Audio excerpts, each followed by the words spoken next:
My next guest on the monthly marquee is our PAC Kid Spotlight, Miss Holly Haas from Central Hardin High School. Holly, thank you for your time today. I really appreciate it. Thank you for having me. So first, tell us what you're doing at the Performing Arts Center as we speak right now. Right now I'm getting ready for the Nutcracker, which I'm very excited about with the given circumstances with COVID. I was very excited we were able to do that this year. Yeah, it's all very interesting on my end as well. What kind of things are you having to do for your dance classes because of COVID? Well, recently she just made it to where we're only doing advanced ballet. But before that, we were all wearing masks. We stayed socially distanced in class.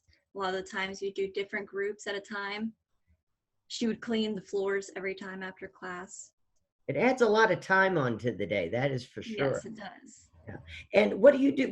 And we know that you dance. What are you going to be dancing in the Nutcracker? What roles?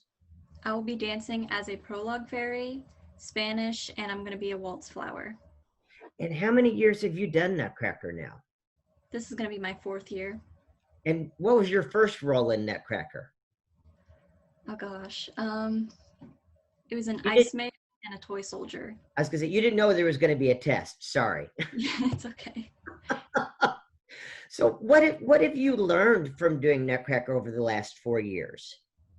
I've just learned that I really love to perform. Yeah. It's just my absolute passion. I've learned how all the stage stuff works, which is really cool. You said dance is your passion. What do you mean by that? Why? Why dance? It's just a way to escape from all your stress. Oh. And it's just something I love doing no matter what. Like, I never get tired of it. Even if I have a bad day at dance, I'll come home and be like, I'm still grateful I get to do it. I'm that way with singing. If I've had a bad day and I can find a song that I can just sink all of my emotions into for that moment, it really helps clear my mind and clear the stress away for that day. Yeah, I totally agree with you. And you mentioned on your interview form that you're hoping to continue dance after you graduate. How would you like to do that? Well, unfortunately, I don't think I'm going to major in dance, but I would love to minor in it or get a certificate. And I'd love to do that either in University of South Florida or Indiana University. And with my physical therapy track, as I also mentioned, I feel like my dance background would help a lot with that. And I'd love to work for a ballet company one day. I noticed that, and I know personally a lot of professional dancers who I've worked with in the past that have gone on to get their physical therapy license and do that. What made the connection for you between dance and physical therapy? Well, I wanted to go into the medical field, and surgery, blood and stuff, that's not my thing. But I just thought, the movement, like how you're able to just move and figure that out. Because there's a lot of times where I've been feeling sore, and dance would help me.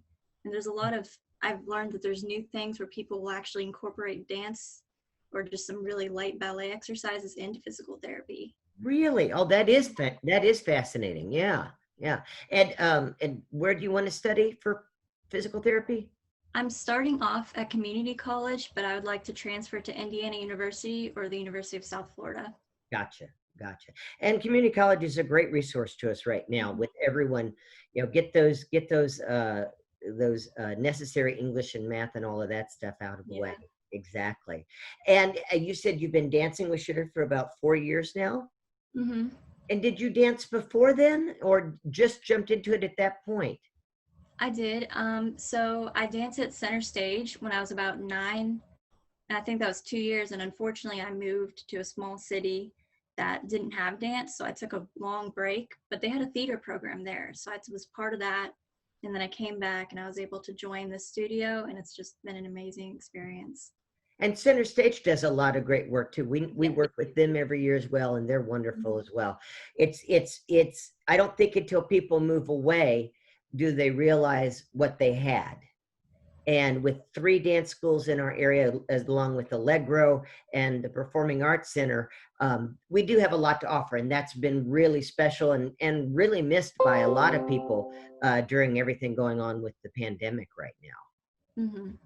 What is important to you about the Performing Arts Center? Having had these different cities that you lived in, what have you noticed that's made the Performing Arts Center unique to your other experiences?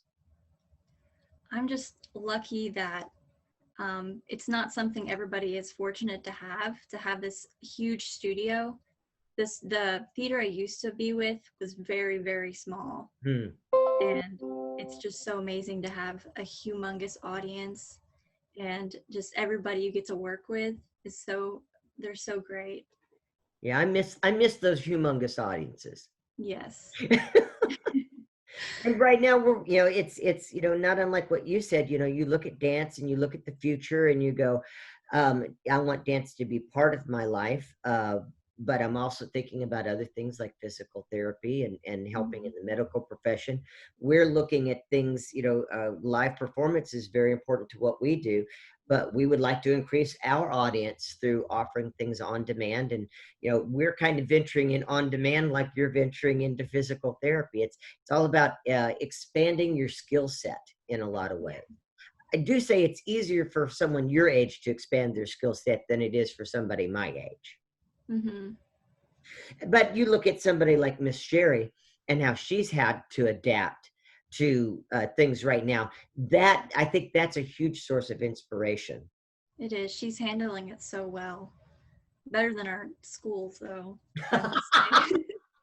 I'm sorry. No, but it is hard. It's really, really difficult, and we're asked to teach and to learn in different ways than we ever thought we would have to.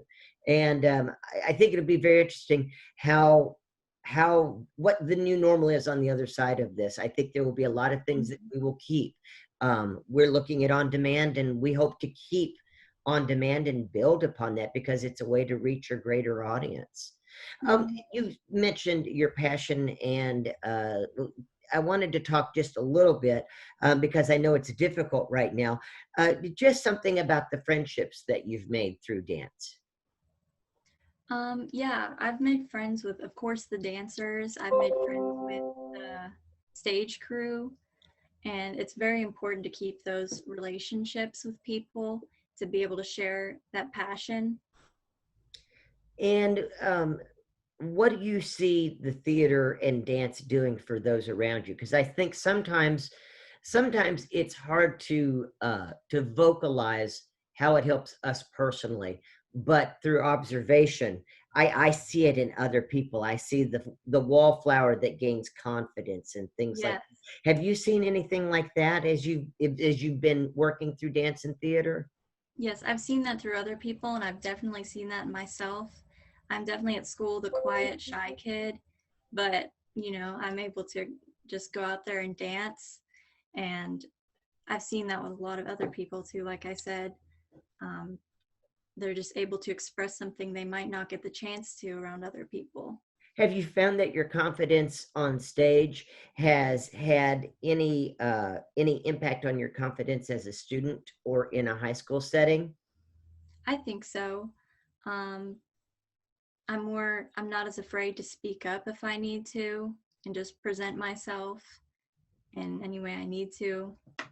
I think dance is really, really about being comfortable and confident in your own skin. You have to Mhm. be those two things in order to move across the stage with confidence. You've got to know yourself. You've got to know your body. You've got to know how you're moving. And I think you can apply that to walking down a hallway as well. How you act enforces how you feel to those around you. Mhm. Yeah, yeah. Well, I want to thank you for your time today, and I'm really looking forward to getting to meet you in person again on stage and working with you with the Nutcracker and fingers crossed. Yes. Thank you so much, Holly. Have a wonderful day. Thank you, you too.